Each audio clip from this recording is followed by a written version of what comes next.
Human engineers taught Velaric workers new construction techniques. Velaric farmers showed humans how.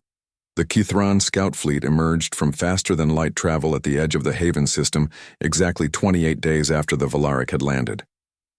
War Marshal Drethkor commanded 12 warships, a small force by Dominion standards, but more than enough to handle refugees and whatever token protection they might have found. Drethkor studied the sensor readings with growing interest. The system was not empty as expected. Multiple human vessels appeared on the scan. Defense platforms orbited the planet. Energy signatures indicated shields and weapon systems. The humans are playing protector, his second officer observed. How amusing, Drethkor agreed. Humanity was new to this region of space. Their technology was untested in real combat. They had remained neutral during the Velaric conquest, watching from the sidelines. Now they thought they could interfere. Open a channel to the human vessels, Drethkor ordered. Let us see how brave they are when faced with real warships. Aboard the Soul's Fury, alarms sounded the moment the Kithran fleet appeared. Commander Taehyun was on the bridge within seconds, his officers already at their stations. 12 Kithran vessels, Lieutenant Ji-won reported crisply. Scout fleet configuration. They are holding position at the system's edge. They are testing us, Taehyun said calmly. They want to see if we will run. Open a channel. The main display showed a Kithran face, reptilian features, cold eyes, an expression of supreme confidence. The War Marshal spoke in standard, his voice dripping with condescension. Human vessel, I am War Marshal Drethkor of the Kithran Dominion. We pursue enemies of the Dominion who have taken refuge in this system.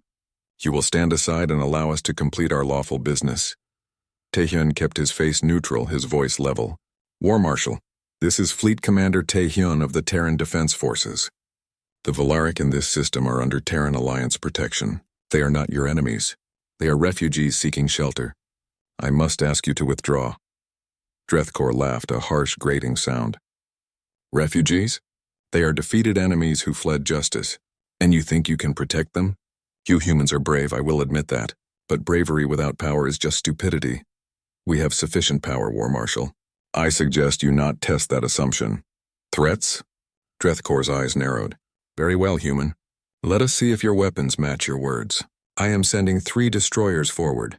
If you truly wish to protect these refugees, stop my ships. If you cannot, he smiled coldly, then stand aside and be grateful we do not classify you as enemies as well. The channel closed. On the sensor display, 3 Kithran destroyers began moving toward Haven. They were not at attack speed, not yet. This was a test, a show of force. The Kithran expected the humans to back down. Taehyun opened a channel to Commander Sora on the Busan Thunder. Sora, you are clear to engage. Rules of engagement: disable, do not destroy. Show them what we can do, but leave them alive to report back. Understood, Commander, Sora replied.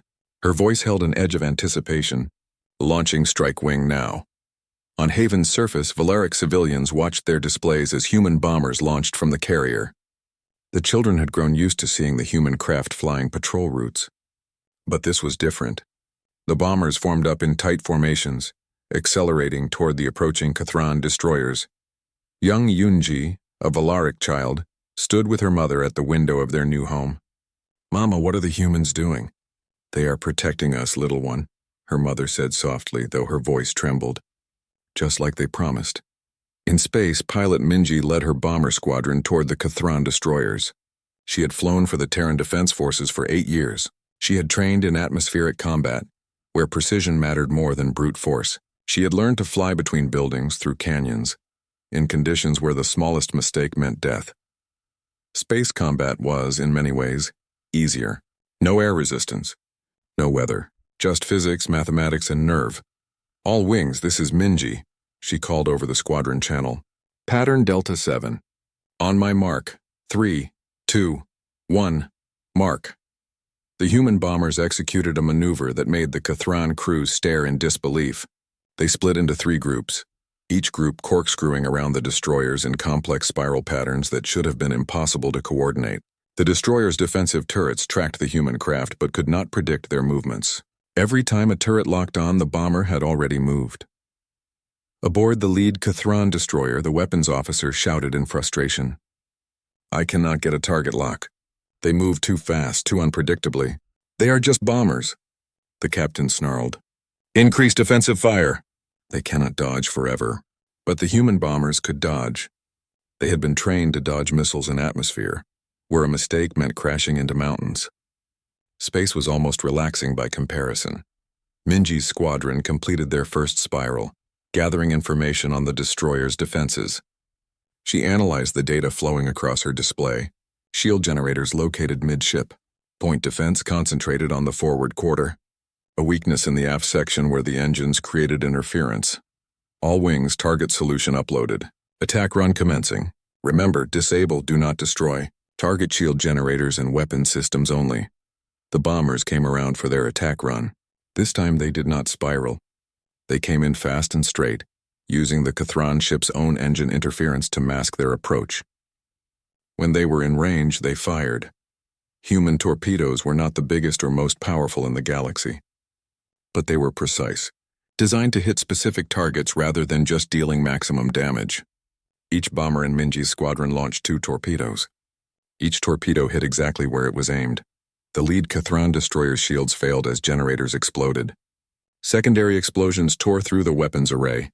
Within 90 seconds, the ship was crippled. Life support intact, crew alive, but all weapons and shields offline. The second and third destroyers fared no better.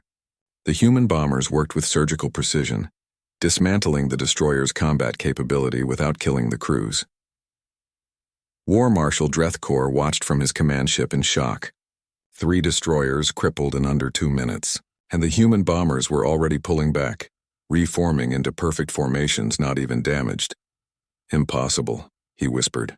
Those are just light strike craft. How did they— War Marshal, his sensor officer interrupted. The human battlecruiser is moving. It is taking position directly between us and Haven. Drethkor saw the Soul's Fury gliding into place, its weapons charged but not yet firing. It was a statement. A line drawn in space, a new channel opened. Commander Taehyun's face appeared, his expression still calm but his eyes hard. War Marshal Drethkor, your 3 destroyers have been disabled. Their crews are alive. We could have killed them but chose not to. This is your only warning. The Valaric people on Haven are under Terran Alliance protection. That is not a political position. That is not a negotiation. That is a fact. You have 2 options. Withdraw now and report to your Dominion that humanity keeps its promises, or remain and learn exactly how far we are willing to go to keep those promises. Drethkor felt anger burning in his chest. To be humiliated by these upstart humans? To retreat from refugees and their protectors? But he was also a pragmatic officer. 3 destroyers crippled without the humans losing a single craft. If he continued this engagement, he would lose ships. Perhaps many ships. And for what? For refugees the Dominion had written off as insignificant? He made his decision. This is not over, human. The Dominion will not forget this interference. Then make sure the Dominion remembers this as well, Taehyun replied. Humans do not start fights. But we finish them. Take your damaged ships and go. Next time we meet, we might not be so merciful. The K'thron fleet collected their 3 crippled destroyers and withdrew. It took them 3 hours to secure the damaged vessels and prepare for faster-than-light travel. During all that time, human bombers circled watchfully, never aggressive but never backing down. When the K'thron finally jumped away, the Haven system erupted in celebration. On the surface, Valaric families gathered in the streets of their new colony, cheering and crying with relief. They had seen the K'thron warships. They had feared the worst. But the humans had held the line. Young Yunji tugged on her mother's sleeve. Mama, the humans won. Does that mean we are safe now? Her mother knelt down, hugging her daughter close. I do not know if we are completely safe, my child. But I know this. The humans said they would protect us, and they meant it. When the K'thron came, the humans did not run. They did not hide. They fought for us. Elder Tholvan stood in the colony's central square, surrounded by celebrating Valaric. Captain Hyun of the Inshan's Hope had landed to check on the refugees personally. The 2 leaders stood together watching the celebration. Your people are crying, Hyun observed. Yes, Tholvan said. We are crying because for the first time in 3 years we felt hope instead of fear. We watched your pilots face our enemies and we realized we are not alone anymore. Someone is standing with us, Hyun nodded. This was just the first test. The K'thron will report what happened here. Their leaders will have to decide if pushing this matter is worth the cost. We hope they will decide it is not. But if the Velaric refugee fleet waited at the designated coordinates, their old ships clustered together like frightened animals. Aboard the Last Hope, Elder Thulvan watched the sensor displays with growing anxiety. The humans had promised to come, but doubt crept in during the long hours of waiting. Perhaps it had been a cruel joke. Perhaps no one was really coming. Then the sensors lit up. 3 massive shapes dropped out of faster-than-light travel at the edge of the system. Ships approaching. The sensor operator called out. 3 vessels. They are very large. Thulvan moved to the viewing port. Even at this distance, he could see them. The lead vessel was enormous, easily 3 times the size of their largest refugee transport. Its hull was dark gray, marked with symbols he could not read. Weapon ports lined its sides like teeth in a predator's mouth. That is a warship, someone whispered behind him. A battle cruiser. The second vessel was different, broader, less aggressive in design, but still massive. It bristled with construction equipment and what looked like thousands of cargo containers attached to its frame. The third ship made Thulvan's blood run cold. It was flat and wide, its hull covered in launch bays. Even as they watched, small craft began emerging from those bays, forming up in precise formations around the carrier. Bombers, the sensor operator said, voice shaking. Those are bomber craft. Thulvan's mind raced. They had asked for shelter. For transport, perhaps. For a safe place to land. Why had the humans sent warships? A communication channel opened. A human face appeared on the screen, young with sharp eyes and dark hair. The human spoke in standard, his accent strange but clear. Velaric Fleet. This is Fleet Commander Taehyun of the Terran Defense Forces, commanding the vessel Soul's Fury. We are here to escort you to safety. Please prepare to follow our lead ship. Thulvan found his voice. Commander Taehyun, we are grateful for your arrival, but we asked only for shelter. We did not ask for military ships. We do not wish to bring you into conflict. The human's expression was calm, almost confused by the question. Elder Thulvan, yes? You asked for shelter. We are giving you shelter. These ships are part of that shelter. I do not understand. Taehyun leaned forward slightly. Let me explain how humans see shelter. When I was a child, my family lived through a bad storm season. Floods came every year. We asked the government for help. They did not just give us tents or temporary housing. They sent engineers to build flood walls. They sent construction crews to raise our houses. They sent emergency teams to stand watch during storms. That is what shelter means to us. It is not just a roof over your head. It is protection from the danger. It is walls strong enough that you do not have to be afraid. He gestured to the ships around him. You asked for shelter. So we brought walls. Commander Sora and her bombers, they make sure your enemies think twice before approaching. Chief Engineer Nari and her construction ship, she will build you homes that will last. My battle cruiser, I make sure no one breaks through while they are building. This is how humans provide shelter. Thulvan felt his 3 hearts beating rapidly. Commander, we are grateful, but you do not understand. The Kithran Dominion is powerful. If you protect us, they will come for you too. We chose 6 colony sites on the edge of known space, places where we can hide and... Hide? Another human appeared on screen. This one female with her hair tied back in a practical style. She wore an engineer's uniform covered in tool marks. Elder Thulvan, my name is Nari. I am chief engineer of the Builder's Dream. I have reviewed your colony site proposals. With respect, they are terrible. Thulvan blinked in surprise at her directness. Nari continued, pulling up images on the shared screen. These worlds you selected are too far from resources. Too cold for efficient agriculture. Too isolated for trade or support. You chose them because you want to hide, yes? But hiding is not surviving. Hiding is just waiting to be found, and you will be found. The Kithran found you before. They will find you again. A third human joined the transmission, this one wearing a pilot's flight suit. Her expression was cold and professional. I am Commander Sora, Strike Wing Leader from Busan Thunder. Let me be clear about something. My bombers are not here to start a war. They are here to prevent one. The Kithran respect strength. When they see we are protecting you, they will have to decide, is it worth attacking us to get to you? We are making that decision very expensive for them.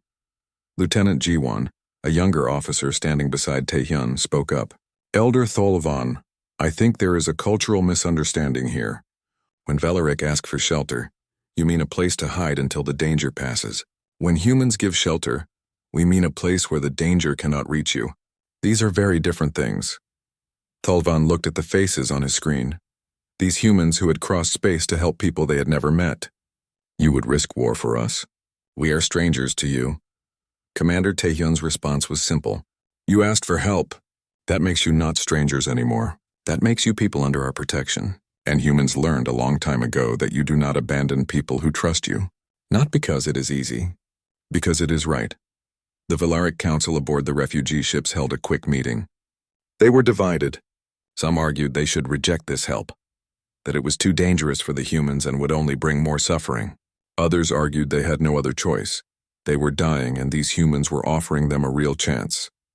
Elder Tholvan made the final decision. We accept your help, Commander Taehyun, and we thank you though words seem inadequate. Words are enough, Taehyun replied. Now let us get you somewhere safe. We have selected a system for you. It is not hidden and that is intentional. We will build you a world there. A real world, not a hiding place. And we will make sure everyone knows that world is protected. As the Terran vessels began guiding the refugee fleet toward their new home, Chief Engineer Nari was already reviewing construction plans with her team. The world they had selected was harsh, a planet the Kthran had ignored because it had minimal value to them. But Nari saw potential. We will start with underground facilities, she told her construction teams. Bunkers first to protect them if anything goes wrong. Then we build up, biodomes for food production, living quarters with real rooms and real privacy, not refugee camp conditions. I want infrastructure that will last 100 years, not 10. One of her engineers asked, Chief, are you sure we have resources for all this? Building a colony from scratch is expensive. Nari's expression was firm. These people lost everything. They are not asking for luxury. They are asking for a chance to live without fear. We have the resources. We have the technology. We have the ability, so we do it right. Humans do not build temporary when people's lives depend on it. We build to last. Aboard her carrier, Commander Sora was briefing her pilots. Our job is simple. We patrol, we watch. We make ourselves visible. The Kthran will send scouts, they always do. When they come, we show them what human pilots can do. We do not start fights, but we make absolutely sure we can finish them. One young pilot raised his hand. Commander, what if the Kthran bring a full fleet? Sora smiled grimly. Then we show them why humans have been fighting each other for thousands of years. We know war. We know it too well. And that experience means we are very, very good at it when we need to be. But hopefully we will not need to be. Hopefully they will see our bombers and decide these refugees are not worth the cost. As the mixed fleet traveled toward the system that would become Haven, the Valaric slowly began to understand that they had not just been granted shelter. They had been adopted by a species that took its promises seriously. Too seriously, perhaps. Elder Tholvan stood at the viewing port watching the human warship ahead of them. Its engines glowed in the darkness of space like a promise written in light. We asked for shelter, he murmured to himself. They sent us an army. Beside him, a younger Valaric named Gia said quietly, Perhaps that is what shelter requires. Perhaps we forgot that shelter is not just about hiding from the storm. Perhaps it is about having someone strong enough to stand between you and the storm. Tholvan nodded slowly. The humans were strange. They were intense. They were perhaps too willing to fight. But they had come when no one else would. They had said yes when the entire galaxy had said no. Whatever happened next, the Valaric would not face it alone. The planet designated Haven was not beautiful. Its atmosphere was thin, requiring domes for comfortable living. Its surface was mostly rock and ice. There were no lush forests or gentle oceans. It was exactly the kind of world the Kthran Dominion had passed over without a second thought. Chief Engineer Nari stood on the surface in her environment suit, scanning the barren landscape through her helmet display. Behind her, the builder's dream hung in orbit, already deploying construction drones by the thousands. This will do, she said into her comm. Elder Tholvan, bring your people to the northern continent. We will start building there. From the refugee ship still in orbit, Tholvan watched the human construction operation begin with disbelief. Within the first hour, machines were drilling into the planet's crust. Within 3 hours, the foundation of the first underground facility was being poured. The pace was incredible. How can they build so fast? Gia asked, standing beside the elder on the observation deck. I do not know, Tholvan admitted. Valaric construction takes time. We plan carefully. We move slowly to avoid mistakes. The humans seem to move at running speed. Down on the surface, Nari coordinated 3,000 construction drones and 2,000 human engineers with the efficiency of a master conductor. Every person had a role. Every machine had a purpose. Nothing was wasted. Team Alpha, I need that power distribution grid online in 6 hours, she called over the command channel. Team Beta, begin assembling the first biodome frame. Team Gamma, those bunker walls need to be reinforced before we move to the next section. This planet has seismic activity. I want structures that will survive earthquakes, not just stand still. One of her engineers approached, a young man named Quan. Chief, the Valaric are asking why we are building underground first. They say they would prefer surface structures where they can see the sky. Nari paused in her work, looking up toward the refugee ships. She opened a direct channel to Elder Tolvan. Elder, I understand your people want surface homes. You will have them. But I am building underground facilities first for a reason. If the Kithran come, if our defenses fail, your people need a place where bombs cannot reach them. We build the safety first, then we build the comfort. This is how humans survived our own wars. There was a pause before Tholvan responded. You think the Kithran will come? I think we should plan for it, Nari said bluntly. Hope for peace, prepare for war. That is an old human saying. We hope the Kithran stay away. But if they come, I want your children sleeping in bunkers that can survive orbital bombardment. After we build those, then we make you comfortable homes. But we keep you alive first. The construction continued day and night. Humans worked in shifts, rotating through so that someone was always building. The Valaric watched in amazement as structures rose from nothing. The underground complex grew rapidly. Corridors, living spaces, storage areas, all carved into the solid rock of Haven. By the end of the first week, Chief Engineer Nari had completed bunker facilities that could house 500,000 people. They were not beautiful, but they were solid. The walls were thick. The air systems were redundant. The power came from geothermal plants drilled deep into the planet's core. Bring your people down, Nari told Tholvan. The first phase is complete. They can begin settling in. The Valaric shuttles began landing, carrying refugees who had lived in cramped ships for months. They entered the underground facilities expecting bare caves. Instead, they found actual rooms, small, yes, but private. Each family unit had its own space. There were communal areas with lighting that mimicked natural sun cycles. There were medical facilities already stocked with equipment. There were schools for the children. Gia walked through the corridors with tears in her eyes. We expected shelter. This is a home. Nari, standing nearby in her work-stained uniform, shook her head. This is temporary. Wait until we finish the surface structures. Then you will see what human engineering can really do. The second phase of construction began immediately. On the surface, massive biodomes began to rise. Each dome was 30 meters high and 500 meters across.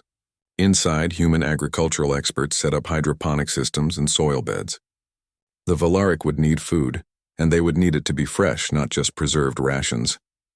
Engineer Quan approached Nari as she supervised the fifth biodome's construction. Chief, the Valaric brought samples of their own crops. They say they want to grow their traditional foods. Should we integrate their plants into our agricultural plan? Nari nodded immediately. Of course. These people lost their worlds. Let them keep their food at least. Work with their farmers. Learn what they need. Build it into the design. This is their home now, not ours. We are just helping them build it. While construction continued on the surface, Commander Taehyun's fleet established a defensive perimeter around the Haven system. The battlecruiser Sol's Fury took position at the system's most likely approach vector. Smaller patrol vessels swept the outer system constantly, watching for any signs of Kithran scouts. Taehyun stood on his bridge, reviewing defensive positions. Lieutenant Jiwan worked at a nearby console, coordinating with the other Terran vessels. Commander, we have completed installation of the orbital defense platforms, Jiwan reported. Chief Engineer Nari had her teams assemble 6 stations. They are armed and operational. Good, Taehyun said. What about the planetary shields? Ground installation is underway. Nari estimates they will be online within 3 days. Taehyun nodded. The shields were critical. They would protect Haven from orbital bombardment. But more than that, they would send a message to anyone watching. This world was defended. Heavily defended, sir, Jiwan said quietly. Do you really think the Kithran will come? Yes, Taehyun replied without hesitation. They will come. They have to. If they let us protect their former enemies without consequences, it shows weakness. Other species might start defying them. So they will come, and we will be ready. He opened a channel to Commander Sora on the carrier Busan Thunder. Sora, how are your pilots? Sora's face appeared on screen. She was in her flight suit, clearly just back from a patrol run. Ready, Commander. We are running training exercises every day. My pilots know this system better than they know their own home stations now. If the Kthran come, we will be ready to give them a very unpleasant surprise. How are the Valaric reacting to the patrols? Sora smiled slightly. At first they were nervous. They thought we were being too aggressive, too visible. But yesterday, one of the Valaric children asked her mother why the human ships kept flying over their colony. The mother said, "They are making sure you can sleep safely." Now the children wave when they see our bombers pass. They are beginning to understand.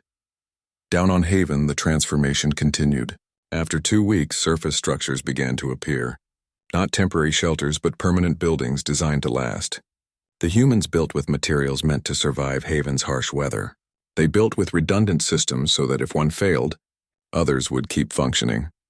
Elder Tholvan walked through the first completed residential district with Chief Engineer Nari. The buildings were simple but solid.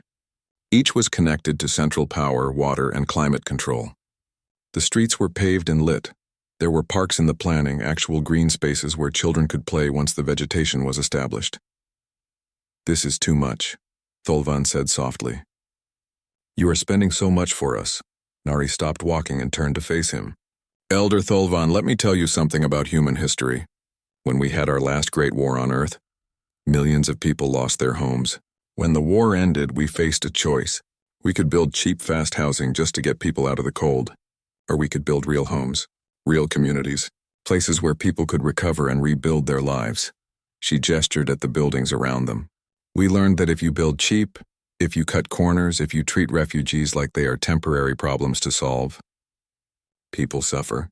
Children grow up in camps that become permanent slums. Families lose hope. Entire generations are damaged. So we decided never again.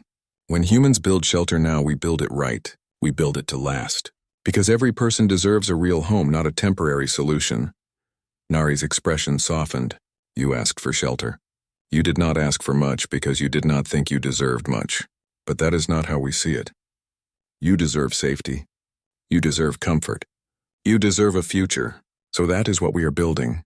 Tholvan felt his emotions threatening to overwhelm him. "We can never repay this.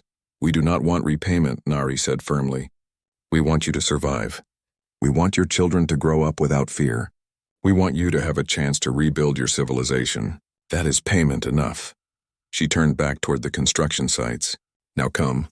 I want to show you the school we are building. It will have real classrooms, computer facilities, and a library. Your children have lost enough. They will not lose their education too." By the end of the 3rd week, Haven had transformed. The underground bunkers were complete and fully occupied. Surface structures were rising rapidly. The agricultural biodomes were producing their first crops. Orbital defenses ringed the planet.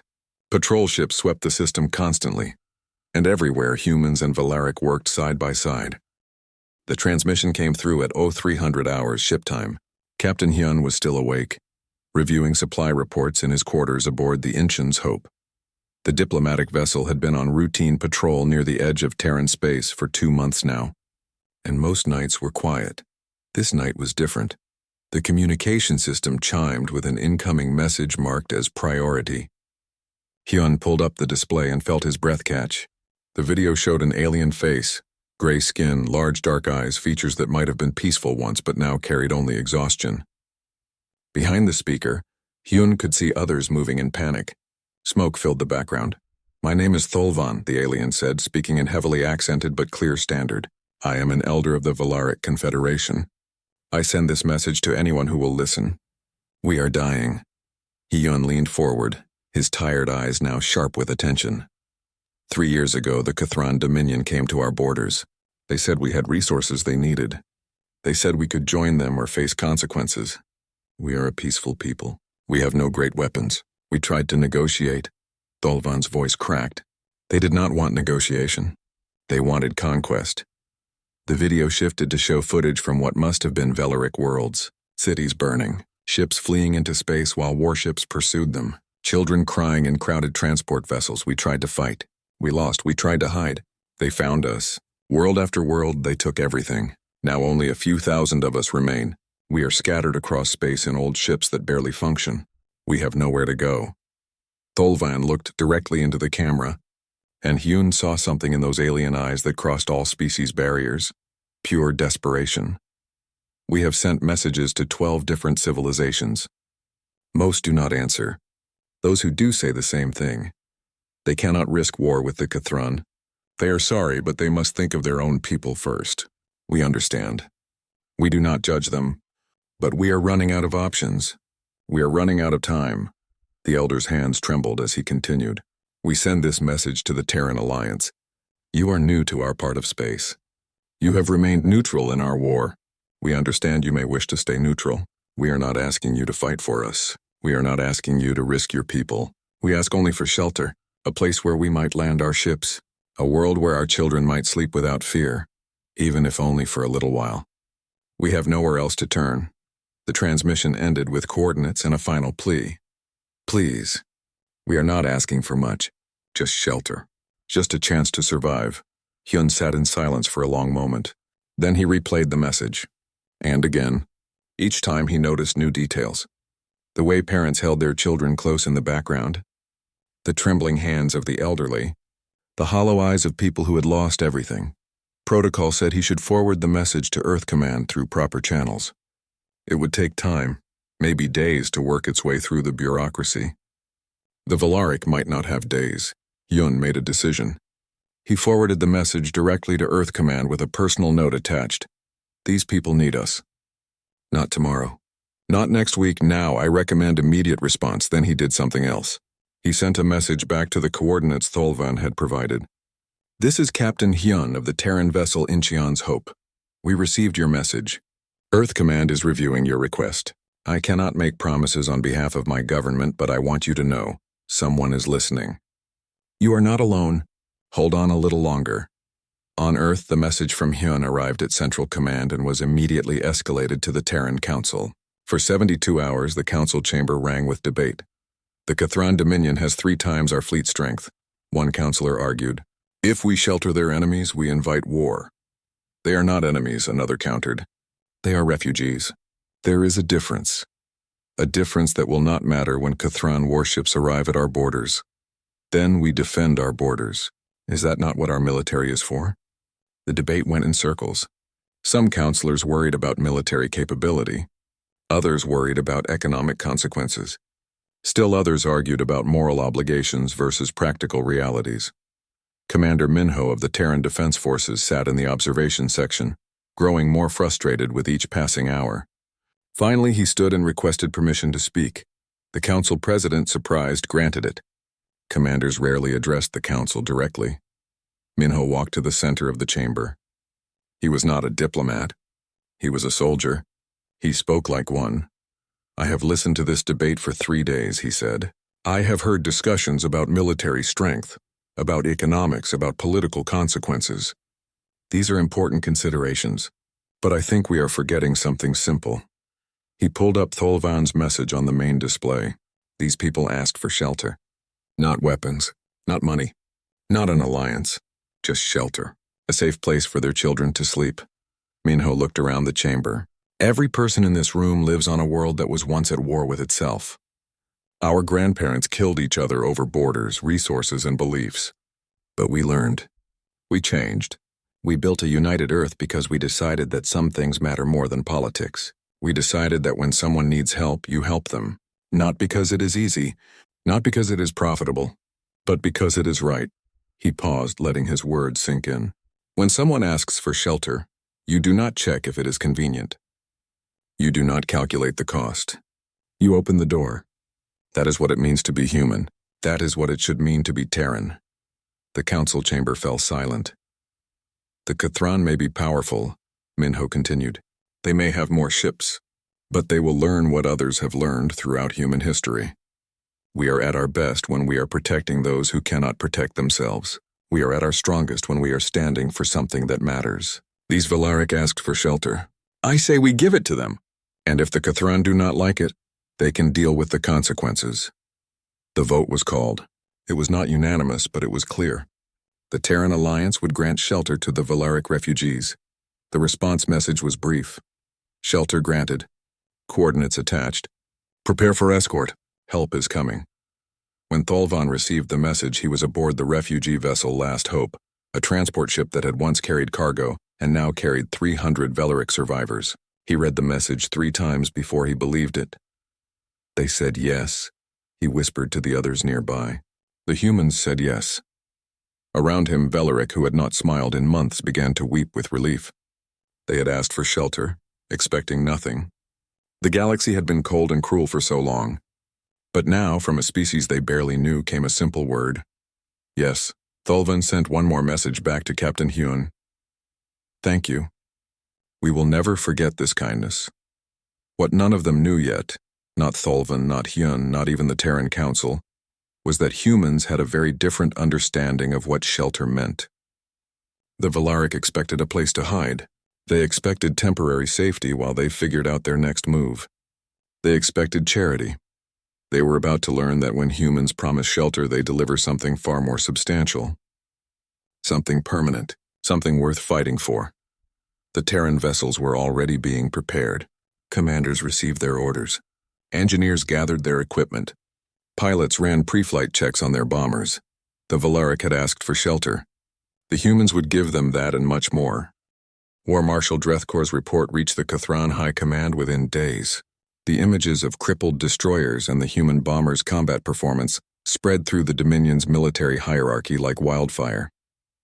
Opinions were divided, but one voice spoke louder than all others. Supreme Admiral Korthvan was the Dominion's most decorated officer, a commander who had conquered 14 systems and crushed 23 rebellions. He watched the battle recordings 3 times before making his recommendation to the High Council. The humans humiliated us, he told the assembled leaders, not because they are stronger, but because we underestimated them. This cannot stand. Every species in the sector is watching. If we allow humans to protect our enemies without consequences, others will follow their example. Rebellions will spread. Our authority will crumble. The High Council agreed. They authorized Supreme Admiral Korthvan to assemble a war fleet, 200 vessels, including 30 capital ships. It was more firepower than they had used to conquer the entire Valaric Confederation. This time there would be no mistakes. 3 days out from Haven, Intelligence Officer Doyen detected the approaching fleet from his post on a Terran listening station. The sensor readings made his blood run cold. 200 K'thran warships moving in perfect formation toward Haven. He transmitted the data to Earth Command immediately, flagging it as maximum priority. Within the hour, the Terran Council convened an emergency session. Fleet Admiral Sunho stood before them with the grim news. The K'thran are coming in force, he announced. They will reach Haven in 72 hours. Commander Taehyun's current forces cannot hold against a fleet that size. Then we evacuate, one counselor said. Get the Valaric out before the K'thran arrive. No, Commander Minho stood from his seat. We made a promise. We told those people they had shelter. If we run now, that promise means nothing. Every species in the galaxy will remember that humans gave their word and then broke it when things got difficult. We cannot win against 200 ships. Another counselor protested. Maybe not, Minho admitted, but we can try, and we can make the cost so high that the K'thran think twice before threatening our protectorates again. Fleet Admiral Sunho cleared his throat. I have a different proposal. We send reinforcements.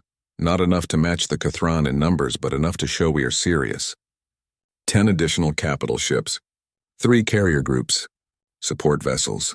We position them openly, broadcast our intent to defend Haven, and give the K'thran a choice. Attack us and start a war, or withdraw and save face. Will that work? Someone asked. I do not know, Sunho said honestly, but I know this. If we abandon Haven without even trying to defend it, we lose more than one battle. We lose our credibility. We lose our honor. And we prove to the galaxy that human promises are worthless. The vote was unanimous. The reinforcements were dispatched. But even as the Terran ships rushed toward Haven, everyone knew the numbers did not look good. 15 Terran vessels plus reinforcements would face 200 Kathran warships. The outcome seemed inevitable. Unless something changed, Captain Hyun had a different idea. He sent a message to Earth Command that was simple and potentially brilliant. We should tell everyone what is happening. Broadcast it. Let the whole galaxy watch. The Kathran are counting on this being a quiet conquest, a lesson delivered in darkness. Make it public. Make it loud. Force them to justify their actions to everyone who is watching. Fleet Admiral Sunho approved immediately. Within hours, Terran broadcasting stations sent out an open message to every spacefaring civilization in the sector. The Terran Alliance wishes to inform the galactic community of the following situation. The Valaric people, refugees from Kathran conquest, requested shelter. We granted it. We built them a home on a world-designated haven. Now, the Kathran Dominion has dispatched 200 warships to destroy that home and kill those refugees. The Terran Alliance will defend Haven. We do not seek conflict, but we made a promise. The galaxy will witness whether promises matter, whether the strong have the right to destroy the weak, and whether anyone will stand for what is right when it is difficult. The broadcast included live footage, the Valaric children playing in Haven's parks, families eating dinner in their new homes, engineers still building schools and hospitals. It showed Commander Taehyun's small fleet preparing to face overwhelming odds. It showed everything. Across the sector, species watched. Neutral governments that had stayed silent during the Valaric conquest found themselves receiving thousands of messages from their own people. Why did we not help them? Why did we let this happen? Why are these humans willing to die for strangers when we would not even speak up? The Kathran High Command watched the broadcast with growing anger. This was supposed to be a simple military action. Now it was theater with the whole galaxy as audience. Supreme Admiral Korthvan received new orders from the High Council. Handle this quietly. Minimize casualties. Avoid anything that will make us look like aggressors. But quiet was no longer possible. The galaxy was watching. The Kathran fleet arrived at Haven's outer system exactly when predicted.